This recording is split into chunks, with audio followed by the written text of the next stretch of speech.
ব্যথা দেখি, দেখি উঁচু কর, উঁচু।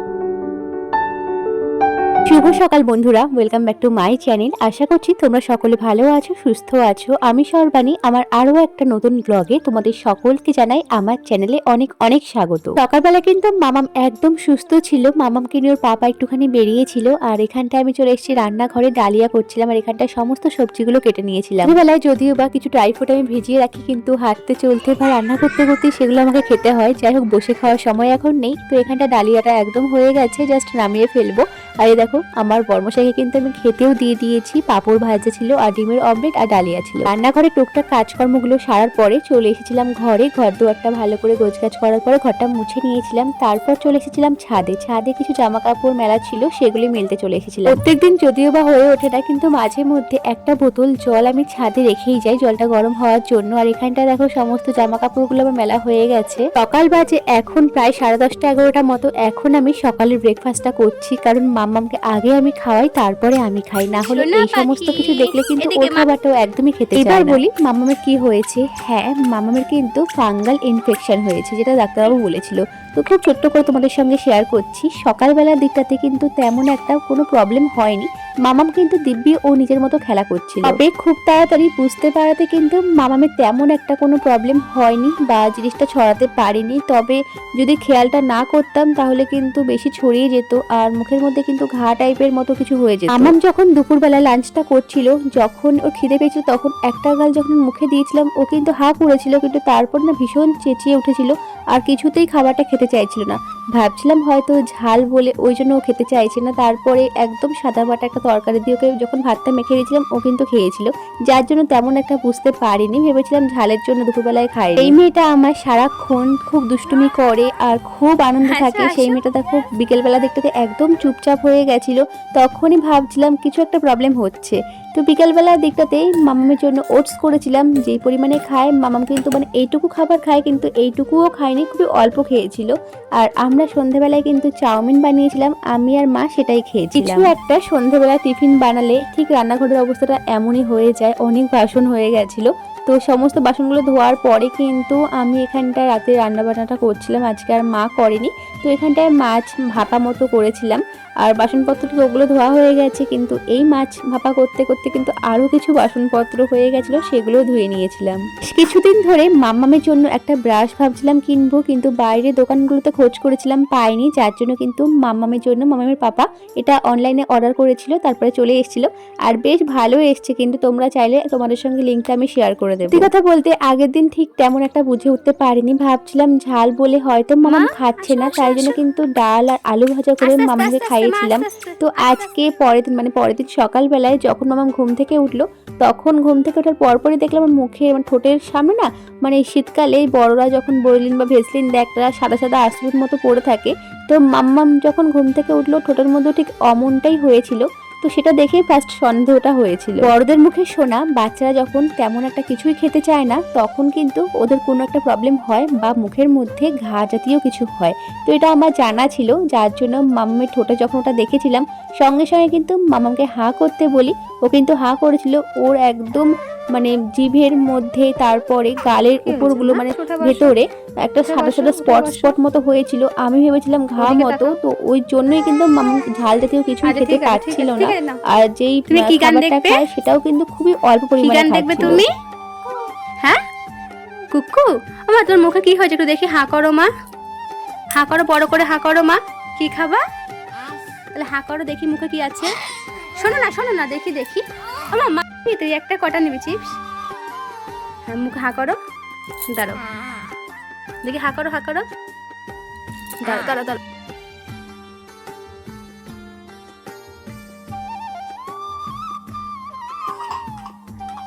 কি হয়েছে?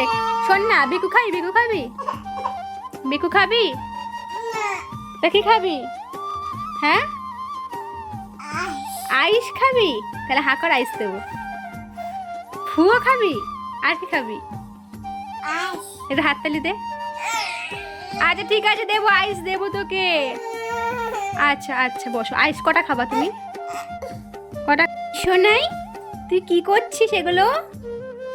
মাম্মা, এই যে এত কাজ করতে কি এটা কি কি এটা মিশি কি তুমি খাবে কেমন করে খাবে শুধু মিষ্টি মিষ্টি জিনিস এখন তার পছন্দ এদিকায় এদিকায় এদিকায় তাহলে হা কর এদিকায় এদিকায় এদিকায় মানে এই মিষ্টি জিনিসগুলো মোটামুটি তো একটু খাচ্ছে কিন্তু না হলে ভীষণ কান্নাকাটি করছে কিছুই খাওয়াতে পারছি না আমি এই শোনাই এই দেখো মানে মাছটা খায় সেটাও খাচ্ছে না কিচ্ছু খেতে চাইছে না এমনি দিব্যিও সুস্থ আছে কিন্তু কোনো রকম ঠান্ডা লাগেনি খাবে আচ্ছা ঠিক আছে দিচ্ছি দেখি 1 সেকেন্ড তাহলে হা করো দেখি হ্যাঁ কিছুতেই মানে করছে না তোমাদেরকে দেখাতে পারছি আগের দিন যদিও বা ঠিক তেমন একটা বুঝে উঠতে পারিনি পরের দিন যখনই খেয়াল করলাম তখনই কিন্তু মামামের পাপাকে ফোন করেছিলাম ও ডাক্তারবাবুর কাছে ফোন করে বিকেলবেলায় কিন্তু মিঠিকে ডাক্তারবাবুর কাছে নিয়ে গেছিলাম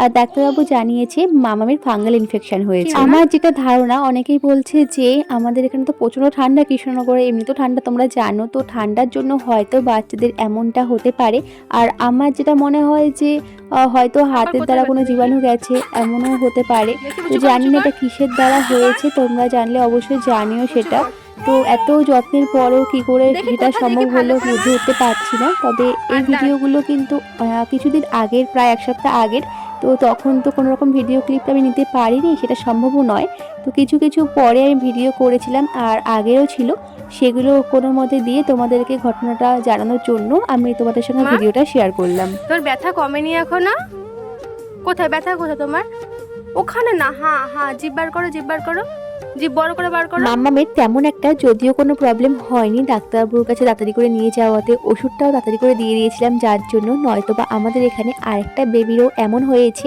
ওরটা তাড়াতাড়ি করে ধরা পড়েনি যার জন্য কিন্তু বেচারি অনেকটাই কষ্ট পেয়েছিল কিছুই খেতে পাচ্ছিল না ঝাল জাতীয় কিছুই খাচ্ছিল না মাম্মাম আর ওকেও আমি খাওয়াচ্ছিলাম না জলটা খাওয়াচ্ছিলাম বারে করে আর 3 বেলা মানে দুধের উপরই ছিল মাম্মাম সমস্ত কিছু কিন্তু দুধ দিয়ে বানিয়ে খাওয়াচ্ছিলাম আর মিষ্টি করে কিন্তু মামামকে সমস্ত খাবারগুলো খাওয়াচ্ছিলাম দুপুরে দুধ ভাত করেছিলাম ঠিক পায়েসের মতো করে দিয়েছিলাম মানে নর্মাল ভাতকেই ভালো করে রোলে দুধের মধ্যে দিয়ে দুধ দিয়ে আর গুড় দিয়ে ফুটিয়ে দিয়েছিলাম সেটাই মামামকে খাইয়েছিলাম দেখো ডাক্তারবাবু কিন্তু মামামকে এই যে 3টে ওষুধে দিয়েছে এটা হলো A to Z এটা একটা সিরাপ মানে ভিটামিনের জন্য হয়তো আর এই দেখো এটা দিয়েছে এই ওষুধটা এটা একটা মানে দেখাচ্ছে দাঁড়াও এটা কিন্তু ওর জিভের মধ্যে বলেছিল ভালো করে লাগিয়ে দেওয়ার জন্য আমি সেই মতোই দিয়েছিলাম মানে ভালো করে হাতটা ধুয়ে নেওয়ার পরে হাতের মধ্যে কয়েক ফোঁটা দিয়ে তারপরে মানে আঙুলের সাহায্যে জিভে আর তারপরে আবার যেখানে হয়েছে সেখানটায় ভালো করে দিয়ে দিয়েছিলাম এই দেখো আর ও কিন্তু ভালো বোঝে ওর যখন কোনো কষ্ট হয় না তখন একদম চুপচাপ হয়ে থাকে আর যখন বলি এটা ওষুধ দেবো তখন কিন্তু ও জিভটা বার করে দিয়েছিল ওষুধটা দিতে আমার 1 ফোঁটাও প্রবলেম হয়নি এই দেখো এই ওষুধটা দিয়েছে এই ওষুধটা কিন্তু 4টে ছিল তো হাফ করে দিতে বলেছিল 8 দিন তো এটা কমপ্লিট হয়ে গেছে আর কাল পরশু দিনকে এটা কমপ্লিট হয়ে গেছে এটা এখনও পর্যন্ত জিভে দিচ্ছি ওষুধগুলো যখন তোমাদের সঙ্গে শেয়ার করছিলাম তখন মাম্মাম ঘুম থেকে উঠে গেছিলো যার জন্য ওকে শান্ত করে আবার ঘুম পাড়িয়ে দিয়েছে লাইটটা অফই রেখেছি আমি তো এই দেখো এই ওষুধটা কিন্তু দিনে 1 বার খাওয়াতে বলেছিল 2.5 ml করে ওই দিনে 1 বার খাবার পরে হাফ করে যে ওষুধটা খাওয়াতে বলেছিল দিনে 1 বার তো 8 দিন খাওয়াতে বলেছিল হাফটা তো খাবার পরে আমি মানে জলের মধ্যে গুলে খাইয়ে দিয়েছিলাম একদম দেওয়ার সাথে কিন্তু একদম ভালো করে লিকুইড টাইপের হয়ে যায় ওষুধটা অসুবিধা কিছু নেই আর এইটা কিন্তু দিনে কিন্তু 2 বার জিভের মধ্যে যেসব জায়গাগুলো ওরকম ফাঙ্গাল ইনফেকশন হয়েছে সেখানটায় ভালো করে দিতে বলেছিল তো আঙুলের সাহায্য করে আমি দিয়ে দিয়েছিলাম দিনে 2 বার তো আমি দুপুরে যখন ঘুমোতে যাই তখন একবার দিই আর রাত্রেবেলায় দিই যাতে আরও বেশি ভালো কাজ হয় আর মুখের মধ্যে কোনো খাবার যাবে না যার জন্য তখনই আমি দিয়ে দিতাম তো চলো আজকের মতো ব্লগটা এখানটায় এন্ড করলাম মাম্মাম এখন অনেকটাই ভালো আছে তো তোমরাও কিন্তু বাচ্চাদেরকে অনেক সাবধানে রেখো তো চলো আজকের মতো টাটা।